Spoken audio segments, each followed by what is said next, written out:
चलिए, तो आज हम लोग, आपको मालूम होगा कि आज ही एग्ज़ाम इसका कंप्लीट हुआ है साइंस का। तो साइंस का सेट 1 का हम लोग आज डिकोडिंग करने जा रहे हैं, जिसका क्यूपी कोड 31/3/1 है। फिर हम सेट 2 और सेट 3 सभी को डालेंगे। ऐसे हम एमसीक्यू तीनों सेट का डाल चुके हैं वीडियो में, आप जाकर देख सकते हैं प्लेलिस्ट में। तो इसमें जो है साइंस में टोटल 39 क्वेश्चंस होते हैं, ठीक है। तो 39 क्वेश्चन जो है उसमें हम लोग सबसे पहले एमसीक्यू और फिर हम लोग सब्जेक्टिव को देखेंगे। चलिए, तो सबसे पहले एमसीक्यू में देखिए यहाँ पर दिया है identify the product x obtain in the following chemical reaction. आपको इसमें से प्रोडक्ट को फाइंड आउट करना है। तो जब कैल्शियम कार्बोनेट को अपन लोग क्या करते हैं, कैल्शियम कार्बोनेट को जब हम लोग हीट करते हैं तो वहाँ पर कैल्शियम ऑक्साइड बनता है, जिसका फार्मूला होता है CaO। उसी को हम लोग बाबू क्विक लाइम बोलते हैं। तो ऑप्शन हो जाएगा ए, ठीक है सर। फिर क्वेश्चन नंबर 2 में कहता है select the pair of natural indicator. Natural मतलब क्या होता है, प्राकृतिक, जो नेचर से प्राप्त करते हैं, फ्रॉम द फॉलोइंग। तो इसमें हो जाएगा टर्मरिक एंड लिटमस हो जाएगा। क्यों होगा टर्मरिक और लिटमस, समझिएगा बात को। टर्मरिक मतलब हल्दी हो गया, और ये जो है लाइकेन से ऑब्टेन करते हैं, तो ये दोनों प्लांट से ऑब्टेन करते हैं, तो ये हमारा नेचुरल हो जाएगा, ठीक है, जिसको अपन लोग बनाते हैं। इसमें देखिए लिटमस तो है, बट मिथाइल ऑरेंज जो यहाँ पर आप देख रहे हैं, ये आपका सिंथेटिक इंडिकेटर है। इसमें फिनाप्थलीन सिंथेटिक है, मिथाइल ऑरेंज भी सिंथेटिक है। यहाँ पर देखिए सब में सिंथेटिक आ चुका है, बस एक यही है जिसमें दोनों नेचुरल हैं। क्वेश्चन नंबर 3 से जाएंगे। कहता है chemical compound used in the glass, shop and paper industry. आंख मुनकर बेकिंग सोडा, इसके यूजेज में जाइएगा तो वहाँ पर गिवन है बेकिंग बेकिंग सोडा करें, वाशिंग सोडा। तो वाशिंग सोडा का फार्मूला होता है Na2CO3 dot 10 molecule of H2O, ठीक है, ओके। नेक्स्ट, अब कह रहा है यहाँ पर the structure formula of cyclo hexane. देखिए लास्ट में ए नहीं आ रहा है, साइक्लो मतलब रिंग में होना चाहिए। कितना कार्बन होना चाहिए, 6। तो इसका मतलब हो गया रिंग होना चाहिए। हेक्स मतलब 6 कार्बन होना चाहिए। ए मतलब सब सिंगल बॉन्ड से होना चाहिए। तो आप दिमाग लगाइए इसमें कि इधर में देखिए डबल बॉन्ड आ गया, रिंग में सिंगल बॉन्ड आना चाहिए, क्या कि ए है। यहाँ देखिए रिंग में तो और केमिस्ट्री एकदम खतरनाक तरीके से ट्रिपल बॉन्ड आ चुका है। डबल बॉन्ड वाला ट्रिपल बॉन्ड वाला नहीं होगा, सिर्फ सिंगल बॉन्ड वाला होगा। तो ऑप्शन नंबर बी से जाएंगे। 6 कार्बन देखिए, 1 2 3 4 5 6, और सभी कार्बन रिंग में 2 बॉन्ड बना चुके, तो 2 हाइड्रोजन सभी में लगा हुआ है। तो इसका फार्मूला हो जाएगा साइक्लोहेक्सेन का C6N H हो जाएगा 12। C6H6 बेंजीन को कहते हैं, C6H12 हो जाएगा साइक्लोहेक्सेन, ठीक है सर। नेक्स्ट क्वेश्चन नंबर 5 की तरफ मूव करें। 5 क्वेश्चन नंबर क्या कहता है, बहुत आसान है, इसको बैलेंस करने के लिए दिया है, ठीक है। तो बैलेंसिंग को समझिए। यहाँ एल्युमिनियम देखिए ऑक्साइड प्लस HCl से रिएक्ट किया, तो ये एल्युमिनियम क्लोराइड प्लस ये बना। तो इसमें हम अपन लोग इस ऑप्शन से जाएंगे, ठीक है। क्यों सर, अब देखिए सपोज यदि आप एक जगह पर 1 पुट कर दीजिए, यहाँ पर आप 6 पुट कर दीजिए, यहाँ पर आप 2 पुट कर देते हैं, यहाँ पर 3 पुट कर देते हैं, और ऊपर वाले को आप यहाँ पर जस्ट कॉपी कर दीजिए।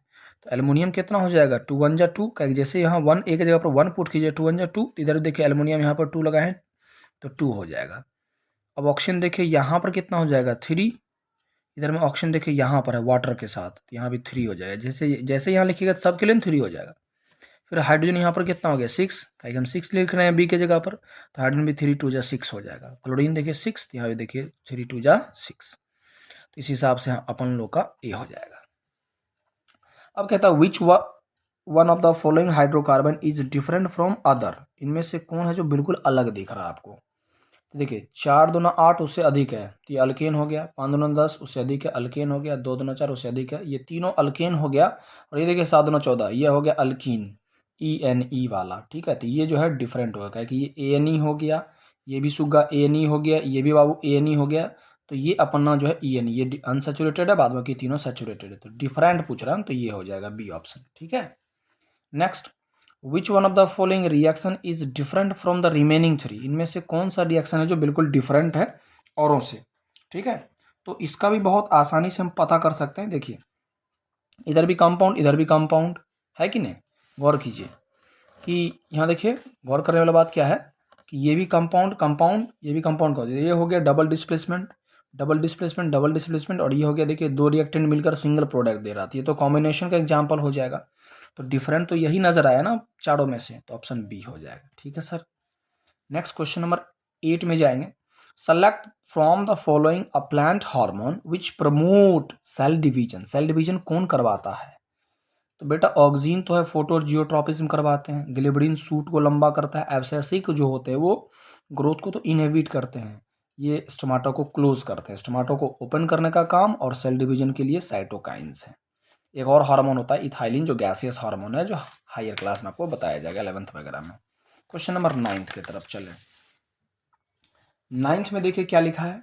The part of the flower which attract insect for pollination. तो जो पेटल्स होते हैं वाउ पेटल्स, उसमें खुशबू होता है जो अट्रैक्ट करते हैं इंसेक्ट को अपने तरफ, जिसकी वजह से पॉलिनेशन संभव हो पाता है। ठीक है। नेक्स्ट आगे मूव करें। क्वेश्चन नंबर 10 में क्या कहता है। In an experiment to study the independent inheritance. ये जो इंडिपेंडेंट इनहेरिटेंस तक यदि बच्चे को समझ में भी नहीं आया होगा, तो of the two separate trait, दो अलग अलग ट्रेट ले रहे हैं, तो डायहाइब्रिड क्रॉस हो गया। एक करेक्टर को लेकर स्टडी करते हैं तो मोनोहाइब्रिड क्रॉस होता है। तो वहाँ पर शेप ऑफ सीड लिया, कलर ऑफ सीड लिया, तो जाहिर सी बात है डायहाइब्रिड का रेशियो पूछ रहा है। तो ये तो मोनोहाइब्रिड का, ये भी मोनोहाइब्रिड का है, ये दोनों डायहाइब्रिड का हो गया। और आप लोग रटे भी होंगे तो 9331 है, 9113 तो कभी कोई मास्टर नहीं बताया होगा। आंख मूंद करके इसमें टिक मार देना। इसी का जीनोटाइप पूछता तो डायहाइब्रिड का जीनोटाइप तो और तगड़ा होता है। उसका होता है जीनोटाइप रेशियो 1:2:4:1:1:1:1:1। ये देखिए, चलिए ये तो पूछेगा ही नहीं, ये डायहाइब्रिड क्रॉस का जीनोटाइप रेशियो, ये फिनोटाइप रेशियो हो गया। ठीक है।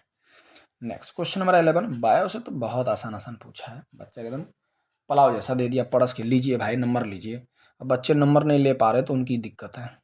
11th number. Which of the following statement is are true about the human heart. अब अपन लोग जान रहे हैं सर, क्या जान रहे हैं सर वो समझिए। ये जो हार्ट होता है सर, वो इस प्रकार से समझिए, रफली आप समझिए। ये अपना हो गया मैमल का हार्ट। टोटल हार्ट में 4 चैम्बर होते हैं। ये लेफ्ट ऑट्रियम हो गया, लेफ्ट वेंट्रिकल हो गया, राइट ऑट्रियम हो गया, राइट वेंट्रिकल हो गया। सही है सर।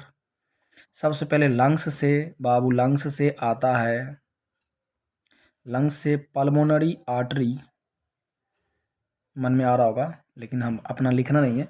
पल्मोनरी वेंस, सारा वेंस गंदा ब्लड एक्सेप्ट पल्मोनरी वेंस जो लंग से लेकर आता है। लेफ्ट ऑट्रियम में इससे सारा ब्लड जाएगा। लेफ्ट वेंट्रिकल, यहाँ से एरोटा निकलता है जो बॉडी के लिए ले जाता है सर। फिर बॉडी से वेना केवा जो होता है वो लेकर आता है राइट ऑट्रियम के लिए। ठीक है सर। फिर यहाँ से सारा ब्लड राइट वेंट्रिकल, यहाँ से अपना जो है पल्मोनरी है ना आर्टरी लेकर आता है गंदा ब्लड राइट वेंट्रिकल से लंग्स में। अब पढ़िए इसको।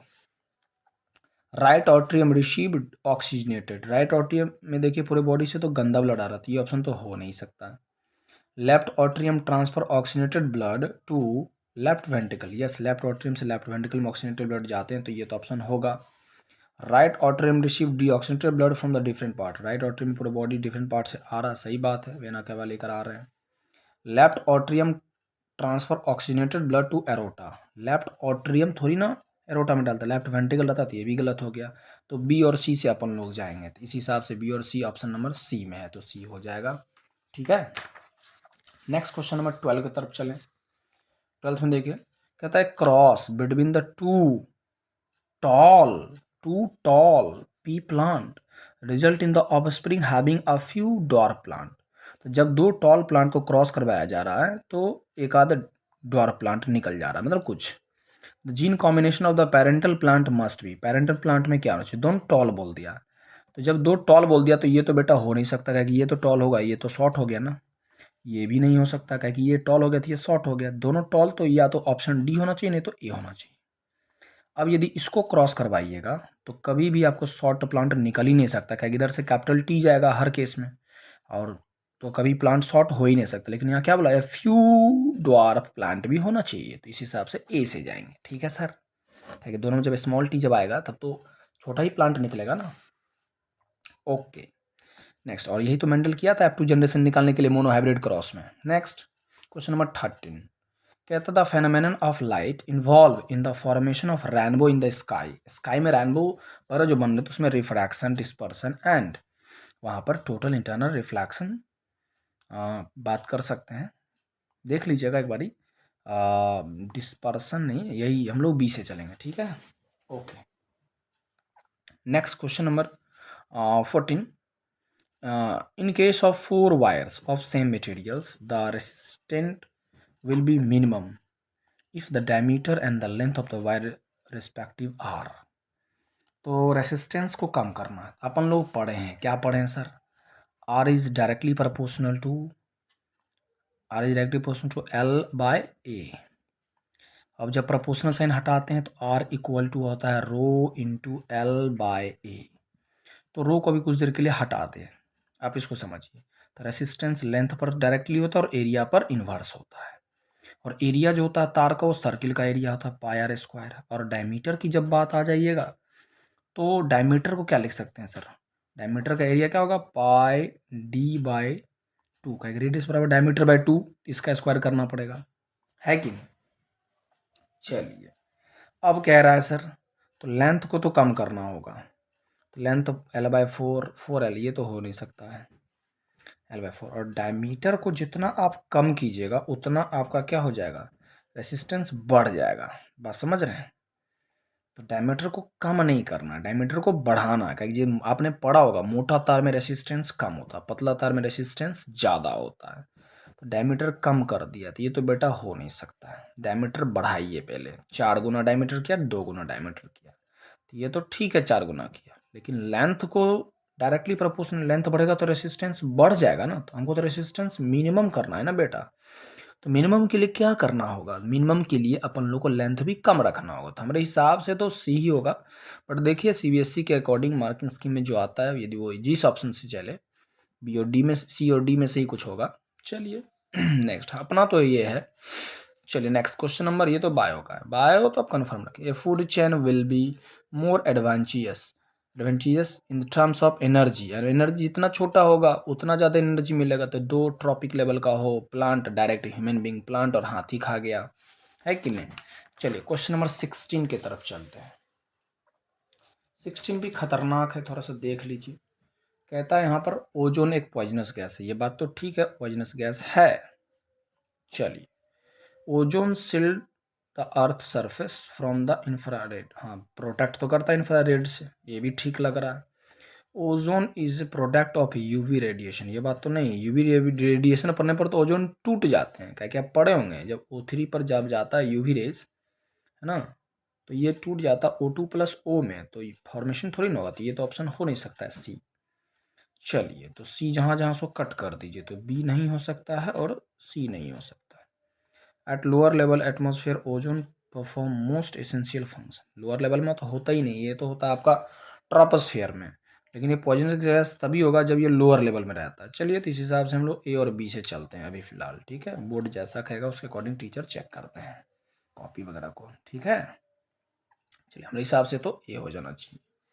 नेक्स्ट, अब यहाँ से एसर्शन रीजन है। तो एसर्शन रीजन आप लोग फर्स्ट टाइम दे रहे होंगे, जब दोनों सही हो, है ना, और जो करेक्ट एक्सप्लेनेशन हो एसर्शन का, तब हमको ए लिखना होता है। और ए और दोनों सही हो बट रीजन करेक्ट एक्सप्लेनेशन है तब बी लिखना होगा। ए सही हो बट आर रीजन गलत हो तो सी लिखना होता है। ए यदि गलत हो और आर सही हो तो डी लिखना होगा। अब पढ़िए जरा सा। कहता है a piece of zinc metal get reddish brown coating when kept in the copper sulfate solution for some times। तो बात तो ये ठीक है, क्या कि जिंक क्या करेगा, उसको डिस्प्लेस कर देगा। तो कॉपर, तो देखिए ये भी ठीक है। अब यहाँ क्या लिखा है, copper is more reactive than zinc, ये तो गंदा बात हो गया। तो सी गलत होगा, जब रीजन गलत होगा तो हम लोग, रीजन गलत होगा तो हम सी लिखेंगे। तो अपन लोग यहाँ पर क्या लिख देंगे सर, सी लिख देना होगा, ठीक है सर। 17 का सी हो जाएगा, ठीक है सर। 18 नंबर में चलिए, 18 नंबर में चलिए, पूरे को सॉल्व करेंगे अभी। कहता offspring produce by asexual reproduction are genetically similar to the parent, ये बात तो होता है क्लोन जिसको हम लोग कहते हैं, एसेक्सुअल रिप्रोडक्शन सिंगल, इसमें ए लिख दीजिए, सही है। आगे, red light signals are use to stop the vehicles on the road, ये बात तो ठीक है। Red coloured light is scattered the most, तो मैं स्कैटरिंग मोस्ट नहीं, कम होता है बाबू स्कैटरिंग, इसलिए तो इसको रेड पर लगाते ताकि दूर से भी इसको नजर आ जाए। तो ये इसका ये गलत हो गया, तो ये सी से जाएगा, ठीक है सर। अगला कहता है the waste we generated daily may be biodegradable और नॉन बायो, बात तो सही है, कुछ बायो होते हैं कुछ नॉन बायोडिग्रेडेबल वेस्ट होते हैं जो हम लोग पर डे प्रोड्यूस करते हैं। The waste generated if not disposed of properly may causes serious environmental problems. ये भी ठीक लग रहा है, ये से चलते हैं फिलहाल अभी। अब यहाँ से ये सेक्शन बी से, यहाँ से थोड़ा धांसू टाइप का रहेगा, ठीक है। अब देखिए 21 से 26 तक आपको शॉर्ट आंसर टाइप क्वेश्चन, प्रत्येक में 2 मार्क्स मिलेंगे, तो समझिएगा बढ़िया से कहाँ नंबर आपका कटेगा, ठीक है। तो when magnesium ribbon is burn in air an ash of white colour is produce, तो वो तो जानबे करते हैं, मैग्नीशियम रिबन जब जलाएंगे तो मैग्नीशियम ऑक्साइड बनेगा। तो यहाँ तक मैं क्या बोला, right chemical equation for the reaction involve in the given the chemical name of S. देखिए 2 क्वेश्चन है, right chemical equation for the reaction, giving the name chemical name of the S. 2 question इसमें छुपा हुआ था, half marks इस पर, half marks इस पर मिल जाए, या 1 नंबर इस पर, हाफ मार्क्स इस पर मिल जाए, ठीक है। And state the type of chemical reaction giving the justify, अच्छा नहीं तो 1 नंबर और 1 नंबर मिला था, हाफ हाफ, और ये 1 नंबर का हो जाएगा पूरा। तो इसमें क्या करना है, राइट द केमिकल इक्वेशन, तो Mg प्लस O2 ये बन जाएगा MgO, इसका नाम क्या हो जाएगा, मैग्नीशियम ऑक्साइड। तो कोई बच्चा यहाँ लिख दिया होगा रिएक्शन, और फिर ये तो एक काम ये हो गया, फिर इसी में लिखना है मैग्नीशियम ऑक्साइड, क्या कि एस जो बोला है उसका नाम बोला है, पूछ रहा है केमिकल नेम, तो magnesium oxide. And state the type of chemical reaction, कौन सा हो, कॉम्बिनेशन रिएक्शन हो गया, जस्टिफाई तो वेयर 2 या 2 से अधिक रिएक्टेंट कंबाइन करके सिंगल प्रोडक्ट दे रहा है, इसलिए इसको कॉम्बिनेशन। यहाँ क्या बोला, state the type of chemical reaction and give justification of your answer, तो उसको जस्टिफाई भी करना होगा कि ये कॉम्बिनेशन क्यों है, क्योंकि आप देख रहे हैं 2 रिएक्टेंट मिलकर सिंगल प्रोडक्ट दे रहा है, ठीक है सर, समझ गए बात को। नेक्स्ट बायो से व्हाट आर, है ना, where are auxin synthesise at the tip of shoot, auxin synthesise यहाँ तक का तो ये आंसर हो जाएगा, at the tip of shoot. And how do they promote phototropism, तो हम लोग लिख सकते हैं, जैसे मान लीजिए ये एक प्लांट, अभी तो हर जगह पर इक्वली ऑक्सीजन डिस्ट्रीब्यूटेड है, और जैसे ही सनलाइट मान लीजिए इधर से पड़ रहा है, तो अगले केस में क्या देखिएगा कि ऑक्सीजन जिधर से लाइट पड़ रहा होगा उसके अपोजिट साइड में जाकर ऑक्सीजन जमा हो जाते हैं, जिधर लाइट पड़ता है उधर में, उधर वाले ऑक्सीजन सैडी एरिया में शिफ्ट हो जाते हैं, तो इधर में ग्रोथ ज़्यादा होगा, तो कुछ दिनों में क्या होगा, ये प्लांट सनलाइट की तरफ बैंड कर जाएगा ऐसे करके, क्योंकि इधर साइड ऑटोमेटिक ग्रोथ ज़्यादा होगा, इधर में ग्रोथ कम होगा, ठीक है। तो आपको लिखना होगा इसमें, या कोई डायग्राम भी बना देंगे तो नंबर मिल जाएगा कि oxygen moves on the सैडी part या shifted towards opposite side of the light, so in the shoot where the oxygen hormone is more in amount their growth will be maximum, that's why they bend towards light, this is called phototropism, ठीक है। Okay, next question number 23 क्या कह रहा है sir, इसको भी समझ लेते हैं। सारे क्वेश्चन को हम बारीकी से लेकर चलेंगे, धर फराना नहीं है, हमको थोड़ी ना व्यू या इन सब चीज़ों पर फोकस है, बच्चे के वेलफेयर के बारे में सोचना है और कैसे उनको अच्छे से गाइड करें, ताकि मान लीजिए एग्जाम खराब भी चले गया होगा किसी का, तो अपना एसएसटी पेपर अच्छे जैसे जाए, और कल से हम एसएसटी का भी वीडियोस डालेंगे, ठीक है। List any 2 pair of visual contrasting character of garden pea plant, देखिए गार्डन पी प्लांट के 2 करेक्टर को आपको लिखना है, जिस बच्चे को नहीं भी आ रहा होगा आंसर तो यहाँ से भी वो चीटिंग कर सकते थे, ये देखिए कहाँ से चीटिंग कर सकते थे सर, तो यहाँ पर भी जस्ट एमसीक्यू में बताए थे। एक तो देखिए लिखा हुआ क्वेश्चन एमसीक्यू नंबर 10 में, shape of seed and colour of the seed, है कि नहीं, तो बोले ना क्वेश्चन में भी कहीं ना कहीं आंसर लिखा रहता है। तो list any 2 pair of visual contrasting character of garden pea, कोई भी 2 करेक्टर लिखना था, हाइट ले लीजिए, फ्लावर का कलर ले लीजिए, सीड का शेप ले लीजिए, सीड का कलर ले लीजिए, कोई भी आप करेक्टर ले सकते थे, कोई भी 2 लिखना था, ठीक है। यूज बाय मेंडल फॉर ज experiment and stating the dominant and recessive character in each pair, तो मान लेते हैं पहला लेते हैं सीड का शेप, सीड शेप उसमें डोमिनेंट क्या होता है सर, राउंड, रिसेसिव होता है रिंकल्ड, और सीड के कलर में डोमिनेंट सीड कलर, डोमिनेंट हो जाएगा सर क्या सीड के कलर में येलो, रिसेसिव होगा ग्रीन, डोमिनेंट को कैपिटल लेटर से, रिसेसिव को स्मॉल लेटर से रिप्रेजेंट करते हैं। कोई बच्चा कहेगा सर हम हाइट लिख दिए, तो उसमें टॉल और शॉर्ट लिखे तो वो भी सही है। कोई कहेगा फ्लावर का कलर लिख दिए, उसमें हमने वायलेट और वाइट लिखा, वो भी सही। कोई भी 7 करैक्टर जो मेंडल नोट के उसमें से कोई भी 2 लिख दीजिए, दोनों पर एक नंबर मिल जाएंगे। और में आइए, कोई बच्चा ये नहीं बनाएगा तो ये बना सकता है। अब इसमें कोई दम वाली बात थी, बच्चे कहीं नहीं सर हम इसको छोड़कर आ गए, इसको बना दी। इसमें क्या है देख लें। In human being probability of getting male और a female child is 50%, explain with the diagram. कुछ नहीं करना था, आपको इधर में लिख देना था 22XY, ये हो गया मेल, 22XX ये हो गया फीमेल। अब इधर से अच्छा 44 होता है ना, सॉरी 44 होता है, हम तो मेल फीमेल बता रहे हैं, 44 लिखिएगा, सॉरी 44। अब इसमें से क्या होगा, स्पर्म मेल साहब क्या बनाएंगे, स्पर्म तो 22 + X या 22Y जाएगा। फीमेल में ओवम बनेगा तो 22X होंगे। अब X से एक बार फ्यूज करवा दीजिएगा, है कि नहीं। इसको आप ऐसे बॉक्स बना करके भी बना सकते हैं। अब इसके दोनों गैमेट को ऊपर लिख दीजिए 22X 22Y, इसके नीचे लिख दीजिए 22X 22X। अब इसको दोनों फ्यूज किए 44XX तो बेटी, 44XX बेटी मतलब गर्ल, 44XY बेटा चिंटुआ हो जाएगा, 44XY चिंटुआ हो जाएगा। ठीक है, चलिए यही बना देते, फुल नंबर मिल जाता। कोई ये करके आ जाए 2 और ये, चलिए दोनों में जिसकी जो इच्छा हो। नेक्स्ट, कोई यहाँ तक आधा ही करके छोड़ कर आएंगे तो कुछ नंबर मिल जाएगा फिर भी। When do we say that a particular person is suffering from hypermetropia? दूर दृष्टि दोस्त, तो दूर का नहीं दिखे ऐसा सोच रहे हैं क्या, गलत, नाम का उल्टा होता है। तो हाइपरमेट्रोपिया मतलब दूर दृष्टि, दूर का दिखेगा नज़दीक का नहीं दिखेगा। तो जब कोई व्यक्ति को नज़दीक का दिखना बंद हो जाए मतलब वो हाइपरमेट्रोपिया से सफ़र कर रहा है। List 2 causes of this defect, तो 2 कारण बताइए। तो due to eye ball become too long and, आप जानते हैं कि हाइपरमेट्रोपिया में क्या होता है कि लेंस है ना, लेंस मतलब रेटिना से बाहर इमेज जाता था, रेटिना पर लाने के लिए कॉन्वेक्स पूछता है। Name the type of lens use to correct this, तो name the type of lens में तो आपको लिख देना होगा कॉन्वेक्स।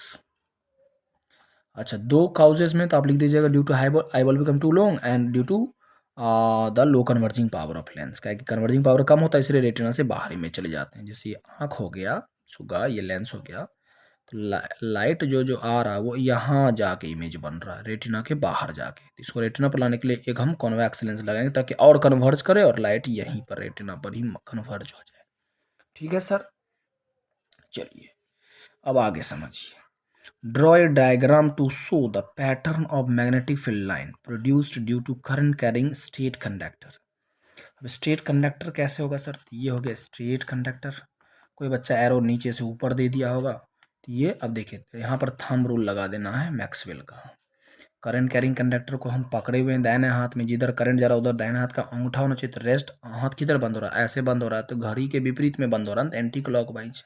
तो आपको इस प्रकार से सर्कल बना देना है और उसमें एरो जो है इधर साइड डाल देना था, बस ऐसे करके दे देते, बस हो गया, आपको नंबर मिल जाएगा। आगे पढ़िए। Mark on the direction of current, current का डायरेक्शन नीचे से ऊपर जा रहा है, सही हम मार्क कर चुके हैं एरो। ये हो गया करंट, यहाँ लिख देते करंट, और ये हो गया मैग्नेटिक फील्ड का and direction of magnetic field, ये हो गया मैग्नेटिक फील्ड। बस आपको नंबर में फुल मिल जाएगा। और name the device used to magnetise a piece of magnetic material, तो इलेक्ट्रोमैग्नेट होता है जो मैग्नेटाइज कर सकता है करंट डाल करके। ड्रॉ ए लेवल diagram to show the arrangement used, बस इलेक्ट्रोमैग्नेट सोलेनॉइड जैसा बना दीजिए इस प्रकार से, कोई दिक्कत नहीं था। यहाँ से एक सर्किट ले जाते हैं, बड़ा वाला पॉजिटिव छोटा वाला नेगेटिव होता है, फिर यहाँ से ऐसे कर देना था, बस लेके बस हो गया। इसमें सॉफ्ट आयरन हमने डाल दिया। यदि मैग्नेटिक फील्ड बोलता तो क्लॉकवाइज होगा तो जिधर नॉर्थ पोल साउथ पोल दिखा देते। चलिए अगला, कोई बच्चे इतना भी घस के चले कुछ नहीं भी लिखा तो फिर भी कुछ एक नंबर तो मिलना ही है। व्हाट आर डिकम्पोजर, तो decomposer are the micro organism that convert complex substance into simpler form. Bacteria और फंगी, ये अपने करण अर्जुन है ना decomposer. List 2 consequences in the absence of, तो डिकम्पोजर के एब्सेंस में क्या होगा, फर्टिलिटी नहीं बढ़ पाएगी सॉइल की, फर्टिलिटी लॉस्ट हो जाएगी, न्यूट्रिएंट साइकिल डिस्टर्ब हो जाएगा, एनवायरनमेंट पॉल्यूट हो जाएगा। कोई भी 2 पॉइंट आपको लिख देना होगा। ठीक है सर, चलिए यहाँ भी 2 नंबर उठा लिया अपन ने। ठीक है, अब आइए क्वेश्चन नंबर सेक्शन सी में। सेक्शन सी क्या कह रहा है सर, उसको अब समझ लेते हैं। सेक्शन सी कहता है state the reason of the following, zinc oxide और एम्फोट्रिक ऑक्साइड, बिकॉज एम्फोट्रिक तब बोलते हैं जो वैसा मेटल ऑक्साइड जो एसिड और बेस दोनों से रिएक्ट करता है। तो सीधे लिख देना because zinc oxide can react with both acid as well as base, that's why zinc oxide is a amphoteric oxide. बस एक लाइन में लिख देना था, क्योंकि 3 है ना, 3 नंबर तो एक एक नंबर है ना बेटा तीनों के लिए, ज़्यादा लिखना नहीं है। ये CBSE है, नॉट बिहार बोर्ड, है कि नहीं। Now the sodium metal is stored in a बोतल filled with kerosene because sodium is a highly reactive, as soon as they will come in contact with air they will react. जैसे ही sodium को बाहर निकालोगे ना तो atmosphere वाले oxygen से रिएक्ट कर जाएंगे, तो इसीलिए इसको केरोसिन में डुबा कर रखते हैं। बस एक छोटा सा लाइन में लिख देना था, it is a very reactive, once we kept in open air that will sodium will react with oxygen to form sodium oxide, बस जल जाता ना। नेक्स्ट, तो अगला है in the reaction of nitric acid. Nitric acid formula होता है HNO3, है कि नहीं। With metals generally hydrogen gas is not evolve because nitric acid is strong oxidising. जब तक में हाइड्रोजन गैस रिलीज होना चाहेगा तब तक में ऑक्सीजन प्रोवाइड करके उसको वाटर बना देता, लेकिन इसका भी बाप निकल गया कौन, मैग्नीशियम एंड मैग्नीज। ये इससे भी नाइट्रिक एसिड से भी रिएक्ट करके ये मेटल हाइड्रोजन गैस को लिबरेट कर लेते हैं, ठीक है। बट यहाँ पर ये नहीं लिखना बाप और इसका नहीं चर्चा करना, यहाँ पर ये सीधा बताना था कि nitric acid is strong oxidising agent, as soon as hydrogen gas is release they provide oxygen to them and they will convert into water, इसलिए हाइड्रोजन नहीं निकल पाते, बस सीधा लिख देते स्ट्रॉन्ग ऑक्सीडाइजिंग एजेंट है बस। Next, state giving reason the reduction process to obtain the following metals from their compound. तो मरकरी आप जानते हैं, इसको हम लोग रोस्टिंग करवा सकते हैं, कॉपर का भी हम रोस्टिंग करवा देंगे, सोडियम को इलेक्ट्रोलाइसिस करवा देना है। अच्छा समझ रहे बात को, लेस रिएक्टिव तो रोस्टिंग ही करवाते हैं, कॉपर का तो हम लोग कैल्शियम ये रोस्टिंग ही करवाएंगे, ओके। और सोडियम का अपन लोग क्या कर देंगे सर, इलेक्ट्रोलाइसिस, बिकॉज जो हाई रिएक्टिव होता है इलेक्ट्रोलाइसिस करवाते हैं इसका, electrolysis. Next, state giving reason for the change in the appearances observed when each of the following metal is exposed to atmospheric air। Silver को जब डालेंगे एटमॉस्फेरिक एयर में तो सिल्वर सल्फाइड का लेयर बन जाता है कि नहीं, और ब्लैक पड़ जाएगा। कॉपर को ज़्यादा डालेंगे तो कॉपर ऑक्साइड बन जाएगा और ये रेडिश ग्रीनिश कलर के हो जाते हैं, ये ग्रीनिश कॉपर ग्रीन कलर के हो जाते हैं। यहाँ क्या है, state giving reason for the change in the appearances.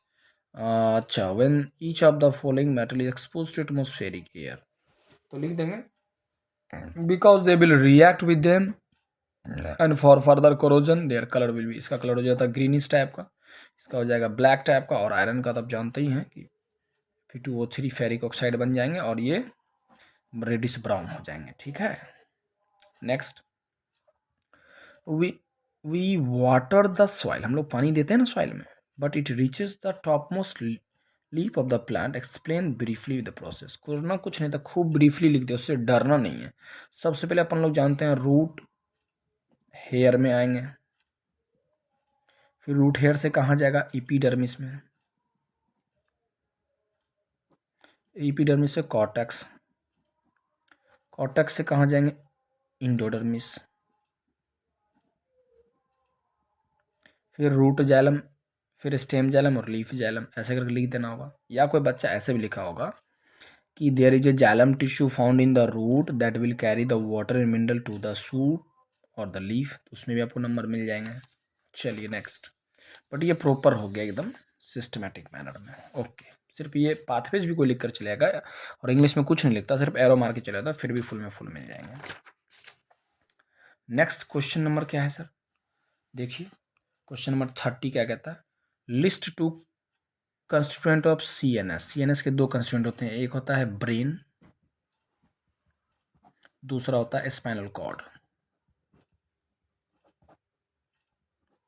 And how these component are protected, ये तो होता है स्कल से या क्रेनियम से, और ये होता है वर्टिब्रल कॉलम से, ठीक है। वर्टिब्रल कॉलम से लिख देना, इसमें स्कल लिख देना या क्रेनियम।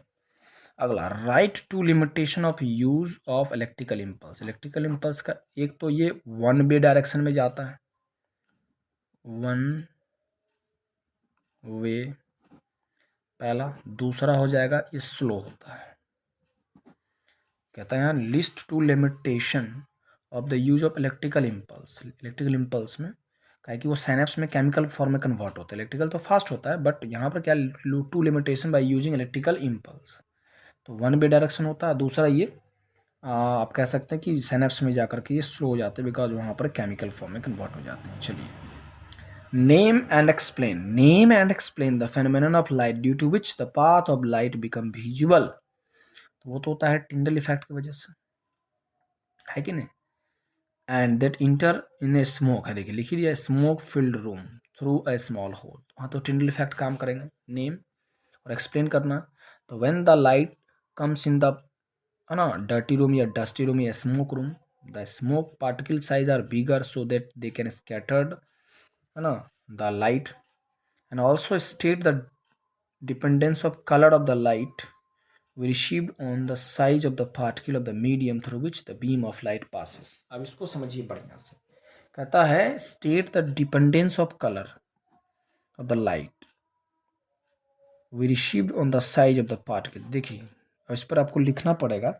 पार्टिकल का साइज बहुत स्मॉल होगा तो सिर्फ वही कलर को स्कैटर्ड करते हैं जिसकी वेवलेंथ कम होती है, जैसे वायलेट, इंडिगो, ब्लू। इसलिए स्काई आपका ब्लू होता है। स्काई क्यों ब्लू होता है? बिकॉज उसमें नाइट्रोजन गैस, ऑक्सीजन गैस सबसे ज़्यादा एटमॉस्फेयर में, तो वो ज़्यादातर उन्हीं लाइट को स्कैटर्ड करते हैं, है कि नहीं।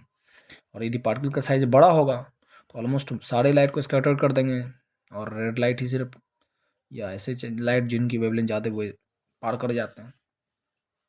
Okay, explain in brief the function of electric fuse in the domestic circuit. Fuse का काम क्या होता है? It prevent from further electric, है ना, शॉर्ट सर्किटिंग। और शॉर्ट सर्किट दो वजह से होते हैं, या तो ओवरलोडिंग के वजह से होता है, तो ओवरलोड एक का जो, दूसरा होता है when live wire touches the neutral wire, तब शॉर्ट सर्किट। दो ही कंडीशन में शॉर्ट सर्किट होते हैं, तो उसको बचाने के लिए तो fuse is a safety device that protect our household appliances during the overload and short circuit.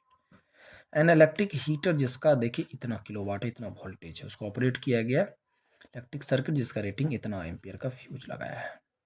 What will likely to happen when the heater is turn on.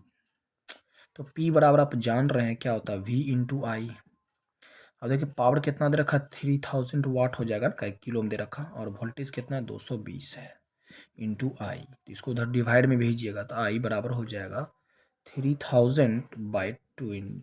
ये 0 0 गया। अब 22 से इसमें भाग दीजिए तो मोटा मोटी देखिएगा 22 से 300 में भाग देंगे तो 22 से कम 22 हो जाएंगे, ऊपर से उतरेगा 10 में से 2 गया 8, यहाँ हो जाएगा 2, खत्म 0।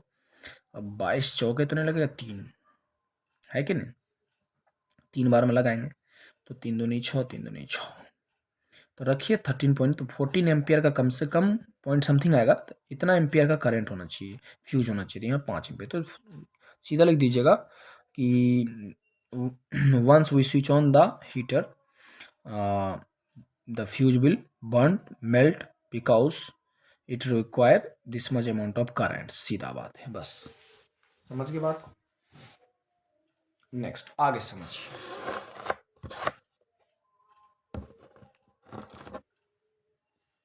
आगे कहता है स्टेट ओम्स लॉ।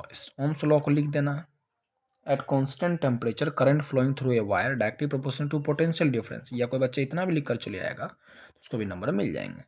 फिर V इक्वल टू क्या होता है, I इंटू आर होता है। एट कॉन्स्टेंट टेम्परेचर करंट, यहाँ पर लेकिन ब्रैकेट में लिखना पड़ेगा कॉन्स्टेंट टेम्परेचर, बस इतना भी कोई लिख कर चले आए, पूरा स्टेटमेंट में नहीं लिखा, फिर भी फुल में फुल नंबर मिलेंगे उसको। At constant temperature, current flowing through a wire directly proportional to potential difference. Write formula for the equivalent resistance parallel combination of 3 resistor। क्या करना, कुछ नहीं, 1/R1 plus 1/R2 plus 1/R3। देखिए CBSE number दे रहा, लुटा रहा है। अगला क्या बोला, find the resistance of the, इसका रेसिस्टेंस निकालना है। तो देखिए ये तो बाबू पैरेलल में होगा और ये किस में आता है, सीरीज। पहले इस दोनों को निपटा लेंगे। इस दोनों के लिए क्या हो जाएगा, 1/R प्लस 1/R, क्या दोनों तो सेम RR लिखा हुआ है। रेसिस्टेंस एलसीएम लेंगे तो क्या हो जाएगा, R हो जाएगा। एलसीएम क्या हो जाएगा sir, R। 1 + 1 that is 2/R, पलटेगा ना, ये 1/R है ना टोटल रेसिस्टेंस, ये रेसिप्रोकल करेगा R बाय क्या हो जाएगा 2। अब इसको किससे जोड़ना है सर, ये तो इस दोनों के बदले आया, अब इसको हम जोड़ेंगे किससे, सीरीज से। तो सीरीज के लिए R, वहाँ एलसीएम लेंगे 2, तो 2R + R that is 3R/2 हो जाएगा आंसर। ओम दे देना, नहीं तो नंबर आधा काट लेगा, ठीक है sir. Next question number 34 section D में चले आए हैं हम लोग। कहता है 5 सॉल्यूशन ABCD दे रखा है इस प्रकार से, when tested with the pH paper, है ना, ये सब दे रखा है पीएच रीडिंग सॉल्यूशन। अब बताइए स्ट्रॉन्ग एसिडिक कौन होगा, 7 से जितना कम हो सबसे कम वाला को खोजिए, तो 1 हो जाएगा, तो 1 किसका सेकंड नंबर पर, तो बी हो जाएगा, तो इसका आंसर 1 ने बी लिखना है। स्ट्रॉन्गली अल्कलाइन 7 से ऊपर जो सबसे अधिक हो, स्ट्रॉन्गली अल्कलाइन 7 से ऊपर कौन सा दिख रहा है, एक 10 दिख रहा है, एक 13, तो 13 कितना नंबर, 1 2 3 1 2 3 सी हो जाएगा। वीक एसिडिक 7 से कम वाला देखिए, तो 1 तो काउंट हो चुका है, तो बच गया कौन, 4, ये हो जाएगा। अच्छा न्यूट्रल तो 7 हो जाएगा, डी। वीक अल्कलाइन कौन हो जाएगा सर, वीक अल्कलाइन, तो वीक अल्कलाइन के लिए आपको जाना होगा किसमें, 10 कौन सा अपना है, लास्ट वाला E. Arrange the solution in the increasing order of H plus concentration. अच्छा ये भी काम करना, ये तो काम कर दिए। अरेंज करना, arrange the solution in the increasing order of H plus concentration बढ़ना चाहिए, तो आप इसको क्या कर दीजिए, डिसेंडिंग ऑर्डर में पीएच को सजा दीजिए सर, पीएच को डिसेंडिंग में सजाइए। सबसे पहले क्या लिखिएगा, 13, फिर 10, फिर क्या लिखिएगा, 7, फिर 4, फिर 1। अब बताइए 13 किसके लिए है, 13 के लिए कौन सा सिंबल है, सी। 10 किसके लिए आया, ई। 7 किसके लिए आया है सर, 7 आपका हो गया 1 2 3 4 डी। 4 किसके लिए आया है, ए, और 1 किसके लिए है, बी। ये हो गया डिसेंडिंग। क्यों सर, ऐसा क्यों आप ट्रिक लगाए, तो पीएच बेटा जो होता है, pH is directly proportional to OH minus concentration but inversely to H plus, तो जिसका H प्लस ज़्यादा होगा उसका पीएच रीडिंग क्या होना चाहिए, कम। तो arrange the solution in the increasing order of H plus बढ़ना चाहिए, तो पीएच रीडिंग उसका क्या होना चाहिए, कम होना चाहिए, इनवर्सली प्रोपोर्शनल है, तो H प्लस ज़्यादा आया। अच्छा रुकिए, arrange the solution in the increasing order of H plus concentration, H plus ज़्यादा निकलना चाहिए, ठीक है। तो पीएच रीडिंग उसका क्या होना चाहिए, कम। तो जिसका पीएच रीडिंग कम होगा तो एसिड होगा, एसिड होगा तो उसमें H प्लस कंसंट्रेशन ज़्यादा होगा, तो बेस से लेकर एसिड, यही तो ठीक अरेंजमेंट एकदम सही है। एरो ऐसे मार देना, एरो बीच बीच में, बस हो गया। Right the name and formula of acidic salt and A basic salt. Acidic salt तो करना क्या होगा सर, स्ट्रॉन्ग एसिड लेना, वीक बेस ले लेना, जैसे for example HCl plus NH4OH। अब देखिए ये वीक बेस है, स्ट्रॉन्ग एसिड है, तो ये बन जाएगा क्या, NH4Cl प्लस H2O, तो ये हो जाएगा एसिडिक सॉल्ट। बिकॉज देखिए एसिड इसका क्या है, खतरनाक है, बेस वीक है। बेसिक सॉल्ट, बेस स्ट्रॉन्ग ले लेना NaOH, और कोई वीक एसिड ले लीजिए, कोई भी आप एसिड ले लीजिए, 3 एसिड है, Cl H2SO4 और HNO3 को छोड़ के आप जैसे ले लीजिए कार्बोनिक ले H2CO3 एरो, तो ये हो जाएगा क्या, ये हो जाएगा वाटर तो इधर बनना ही है, तो इसके साथ Na2CO3 हो जाएगा सर, ठीक है सर। तो ये जो है कार्बोनेट, तो यहाँ पर क्या हो जाएगा, स्ट्रॉन्ग बेस है और वीक एसिड, तो बेसिक सॉल्ट हो गया। आगे पढ़िए क्या बोला, नेम द पेरेंट एसिड। अच्छा इसका एसिड, इसका पेरेंट एसिड क्या हो जाएगा, HCl, एंड पेरेंट बेस, इसका पेरेंट बेस क्या हो गया, sodium hydroxide NaOH used from the salt. कोई दिक्कत वाली बात नहीं, इसमें नाम लिख देना हाइड्रोक्लोरिक, इसमें लिख देना सोडियम हाइड्रोक्साइड। नेक्स्ट आगे बढ़िए, यहाँ तक समझ गए। नेक्स्ट आगे बढ़ रहे हैं, name and state briefly the process which is use to prepare sodium hydroxide from sodium chloride. Aqua solution sodium chloride से जो निकालते हैं, chloralkali process. In this process along with the main name and state briefly, तो आपको क्लोरोअल्कली process को properly लिखना होगा। इन this process, तो उसमें कुछ नहीं, इक्वेशन भी आप लिख सकते हैं। प्रोडक्ट, दो गैस निकलते हैं, एक क्लोरीन एक हाइड्रोजन निकलता है XY, and also give of the 2 electrodes, दो अलग अलग इलेक्ट्रोड भी लिखना होगा। ये कहाँ से निकलेंगे, कैथोड से या एनोड से निकलेंगे, नेगेटिव वाले गैस पॉजिटिव इलेक्ट्रोड से और पॉजिटिव वाले गैस नेगेटिव इलेक्ट्रोड से। नेम XY वही सीधा कर देना, क्लोरोअल्कली प्रोसेस ही पूरा इसमें दे रखा है बस।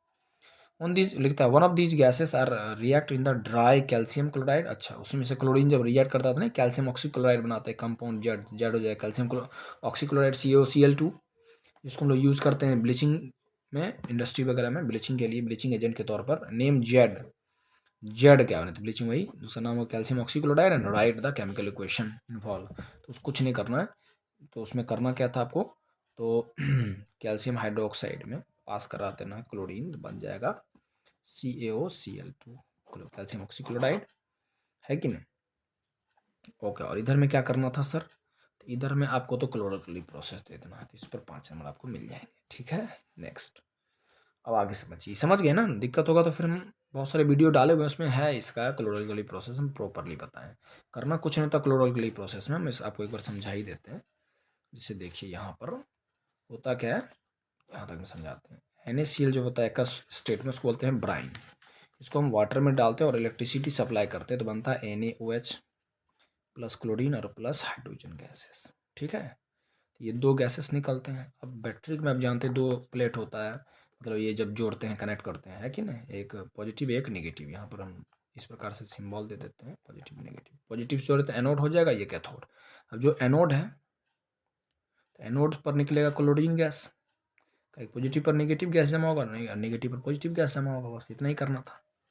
उसमें इसका था जो एक गैस निकल रहा है एक्स, उसको जब रिएक्ट कर रहे हैं कैल्शियम हाइड्रोक्साइड से, तो बन जाएगा ये आपका कैल्शियम ऑक्सीक्लोराइड। ठीक है, next.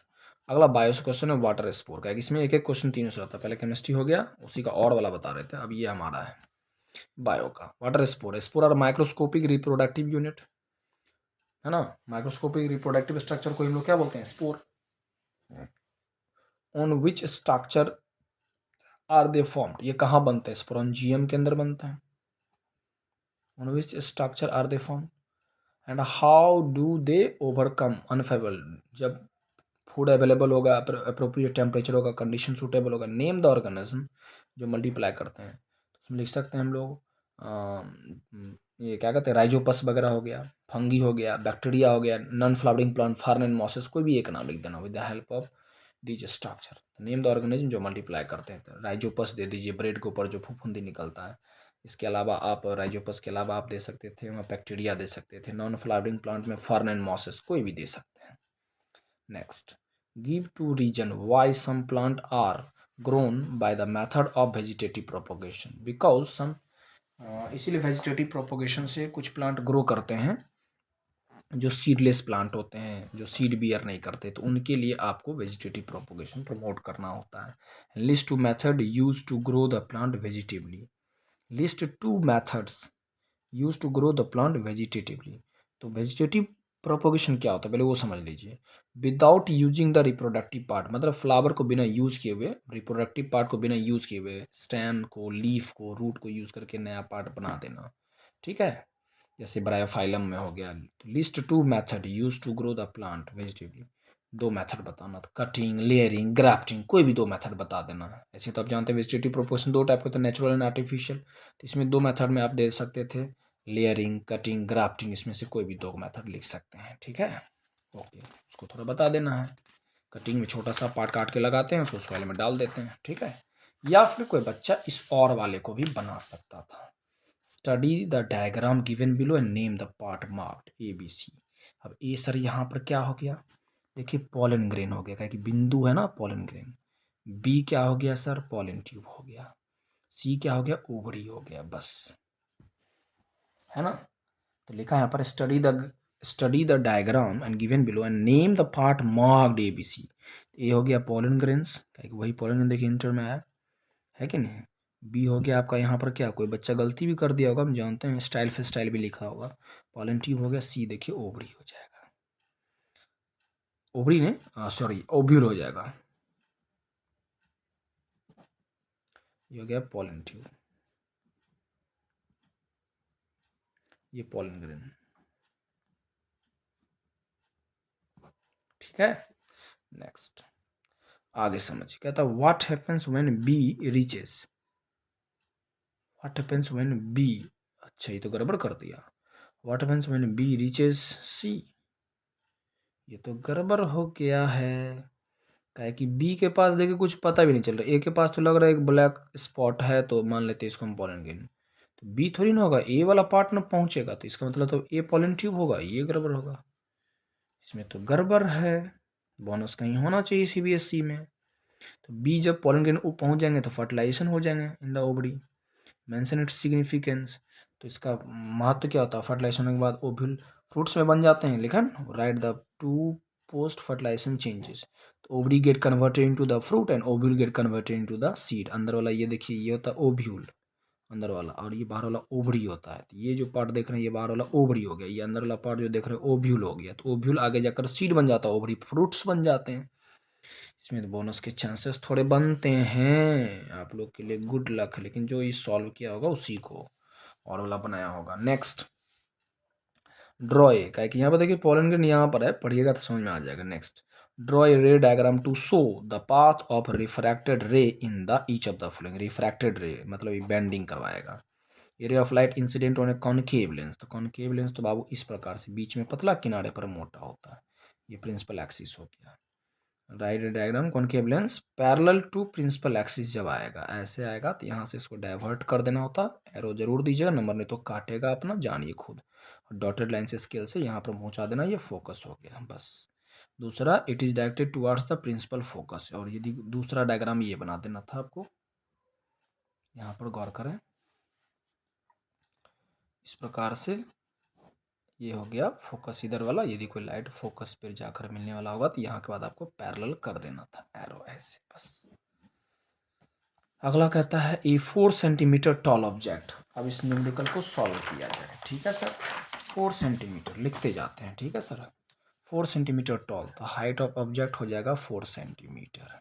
Toll object is place perpendicular to the principal axis of convex lens. Convex lens है तो फोकल लेंथ क्या होगा, ध्यान दीजिए प्लस होगा, चाहे कॉनकेव कॉन्वेक्स लेंस हो या मिरर हो। ठीक है, तो फोकल लेंथ आपका होगा plus 24 centimetre.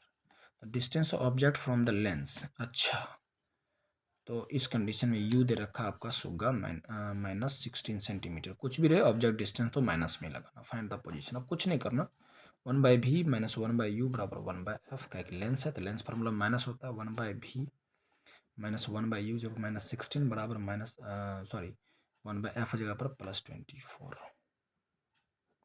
Minus minus plus हो जाएगा ना, माइनस माइनस क्या हो जाएगा प्लस हो जाएगा, फिर उधर प्लस जाएगा तो क्या हो जाएगा माइनस हो जाएगा, 1/v बराबर 1/24 और माइनस 1/16।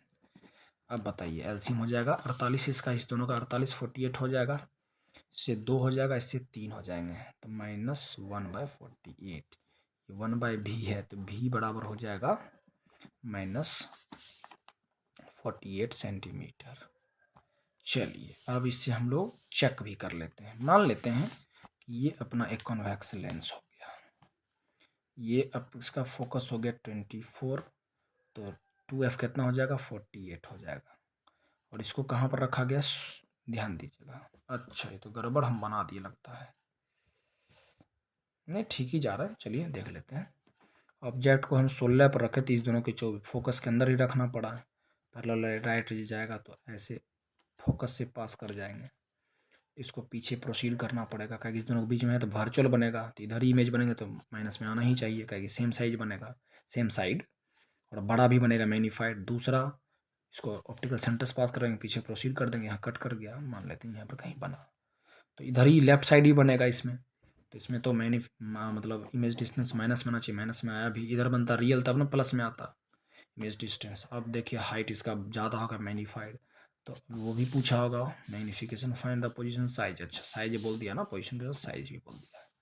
साइज के लिए हम जानते हैं m बराबर होता है ना v/u, ठीक है, m बराबर एक ये होता है v/u, एक होता है h/h, तो पहले v कितना -48, u कितना है सर -16, ये दोनों कट जाएंगे, कितने हो जाएंगे सर 3 हो जाएंगे। ठीक है, अब हाइट, अब m बराबर हम जानते हैं hi/ho होता है, मिरर में यहाँ माइनस होता है, यहाँ पर लेंस है तो इसलिए प्लस, m की जगह पर 3 रखेंगे। हाइट ऑफ इमेज मालूम करना, हाइट ऑफ ऑब्जेक्ट क्वेश्चन में पहले ही ऑलरेडी गिवन है 4 cross multiply, height of image कितना हो 4 दिया 12 सेंटीमीटर हो जाएंगे। ठीक है sir, height of image 12 centimetre हो जाएंगे। चलिए तो निकल गया अपना सारा काम, ठीक है ओके, तो हाइट ऑफ इमेज हो जाएगा 12 सेंटीमीटर और भी निकल जाएगा आपका -48 सेंटीमीटर, और ये वर्चुअल होगा, इरेक्ट होगा, लार्जर देन ऑब्जेक्ट होगा। ठीक है ओके, ऐसे भी दिमाग ले फोकल लेंथ के अंदर रखा हुआ है, कॉन्वेक्स में तो वर्चुअल ही दे सकता है, एक ही तो लेंस है जो वर्चुअल और रियल दोनों देता है कॉन्वेक्स, जो कॉनकेव मिरर की प्रॉपर्टी कॉन्वेक्स लेंस। नेक्स्ट है draw a ray diagram to show the path of reflected ray in each of the following. Ray of light incident ने कॉन्वेक्स मिरर, अच्छा convex mirror दिया है, अच्छा यहाँ पर क्या दिया था लेंस दिया, तब ठीक ना है, कन्वेक्स मिरर, तो मिरर तो ऐसे हो गया, ये कन्वेक्स मिरर, ठीक है। ये पोल हो जाएगा, ये फोकस हो जाएंगे, सेंटर ऑफ कर्वेचर दे दिए, ठीक है। Parallel to the principal axis, अच्छा पैरेलल आएंगे तो इसको ऐसे कर देना होगा, डॉटेड से पीछे बढ़ा दीजिए, स्केल से इधर एरो जरूर दीजिएगा। And it is directed towards principal, अच्छा प्रिंसिपल फोकस पर यदि कोई लाइट जा रहा है तो ऐसे करके स्केल से बनाइएगा डॉटेड से, और इसके बाद यहाँ पैरेलल, हम एक ही में फोटो में दोनों बना दिया, आप छोटी काहे बनाएंगे, ये इसके लिए समझ गए। दूसरे के लिए आप ऐसे बना दीजिए, फोकस है सेंटर ऑफ कर्वेचर, यदि कोई लाइट फोकस पर जाकर मिलने वाला होगा तो यहाँ के बाद पैरेलल बना दीजिएगा प्रिंसिपल एक्सिस से, बस एरो उल्टा हो जाएगा। नेक्स्ट अगला क्वेश्चन कह रहा है कि 1.5 centimetre toll candle is place, तो न्यूमेरिकल है तो न्यूमेरिकल को पहले सॉल्व कीजिए। चलिए क्या कह रहा है सर, 1.5 1.5 हाइट ऑफ ऑब्जेक्ट हो जाएगा 1.5 centimetre, tall flame is placed perpendicular to the principal axis, concave mirror है, फोकल लेंथ -12, फोकल लेंथ तो -12 हो जाएगा, कॉनकेव है ना इसीलिए। If the distance of the flame from the pole is of the mirror is 18, तो you they रखा object distance minus, ये तो माइनस ही होता है always object distance, and use mirror formula to determine the position work, 1/v plus 1/u बराबर 1/f। अब इसको हम पहले डायग्राम से ही बना देते हैं, बाद में सॉल्व करेंगे। ये कॉनकेव मिरर हो गया, ये मान लिया पोल हो गया, ये फोकस हो गया, और ये इसका सेंटर ऑफ कर्वेचर हो गया। तो ये बोल रखा है 12, तो सेंटर ऑफ कर्वेचर 24 हो जाएगा, 18 है तो 12 और 24 के बीच में आएगा, तो ये जाएगा पक्का सी के बाहर। तो आंसर जब भी आएगा 24 से बाहर आना चाहिए, इससे बड़ा होगा, रियल होगा, तो इमेज भी इधर बनेगा, तो ध्यान दीजिएगा माइनस में आना चाहिए।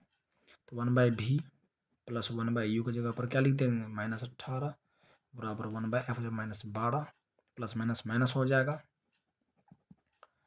तो सॉरी -1/18 प्लस 12, माइनस उधर जाएगा प्लस, 1/v बराबर 12 प्लस 1/18, समझे, ये माइनस उधर जाएगा तो प्लस हो जाएगा, इक्वल टू उधर एलसीएम लेंगे, 12/18 का तो 18 36, 12 से भी लग जाएगा, 36 हो जाएगा सर, 12 36 अब प्लस 12 18 दूनी 36, तो -1/36, तो ये 1/v है ना, तो v बराबर क्या निकल जाएगा सर, -36 सेंटीमीटर। बोले ना 24 से बाहर आएगा और वो भी माइनस में आएगा, क्या कि कोऑर्डिनेट में आप इधर नापते हैं तो माइनस ही आएगा, इधर नापेंगे तो प्लस होगा, एक्स पॉजिटिव इधर जाएंगे तो नेगेटिव, ये तो हो गया -36 सेंटीमीटर। अब क्या करना है सर, बड़ा भी आएगा, ये भी बता चुके हैं आपको, एम बड़ा होता है -v/u, लेंस नहीं है यहाँ मिरर है इसलिए माइनस तो लगेगा ही। v कितना है, भी आपका निकला 36, तो -36, ये फार्मूला का माइनस, अब बाई यू कितना है सर -18, ये दोनों माइनस खत्म, -2 रियल है तो मैग्नीफिकेशन माइनस में होगा। अब बड़ा भी निकलेगा, m बराबर क्या होता है HI/HO, m जगह पर क्या लिखेगा -2 बराबर हाइट ऑफ इमेज निकालना, हाइट ऑफ ऑब्जेक्ट क्वेश्चन में 1.5 दे रखा, तो 15 गुने मतलब रखिए, तो ये हो जाएगा 15 गुने 2 30, तो 3 हो जाएगा, दुगुना हो जाएगा, तो -3 सेंटीमीटर, माइनस साइन बताता है वो उल्टा रियल इन्वर्टेड, ठीक है। तो इसके क्या क्या चीज़ निकल गए सर, तो भी निकल जाएगा, इसमें लिख देते हैं, तो भी निकल गया था -36 सेंटीमीटर, और मैग्नीफिकेशन निकल गया -2, और हाइट ऑफ इमेज निकल गया 3 तो माइनस बताता है रियल इन्वर्टेड है, ठीक है, -3 सेंटीमीटर, ठीक है। नेक्स्ट अब आगे देखिए, केस बेस्ड क्वेश्चन रहते हैं, more than 3 millions of carbon compound, बक ये सब क्या पैसेज हम लोग पढ़ेंगे passage. Write the molecular formula of first 2 member of homologous series of function group B R, first 2, देखिए राइट द मॉलिक्यूलर फार्मूला लिखना, first 2 member of homologous series of function group B R, पहला तो आप लिख दीजिएगा CH3Br, क्यों sir, क्या बोलते हैं, है ना, पहला मेंबर है तो पहला मेंबर को हम लोग क्या बोलते हैं, मिथ ब्रोमोमीथेन, दूसरा हो जाएगा C2H5Br, हो जाएगा ब्रोमोइथेन, ठीक है, ओके, ब्रोमो प्रीफिक्स यूज करते हैं ना इसमें पहले। चलिए क्लोरीन था क्लोरो, नेक्स्ट स्ट्रक्चर भी कहिए तो वही बना देंगे, ऐसे करके कार्बन लगा दीजिएगा, हाइड्रोजन हाइड्रोजन हाइड्रोजन, एक जगह पर ब्रोमीन लगा दीजिएगा, ठीक है। अगला गिव हो गया, given below the formula of the some function groups, ये तो एल्डिहाइड है CHO, सो शॉर्ट में CHO ऐसे लिखते हैं, ये कीटोन हो गया, CO डबल बॉन्ड हो, दोनों साइड कार्बन ही लगेंगे जब भी लगेंगे तो। Write the name of function group लिख ही दिया, एल्डिहाइड और ये कीटोन।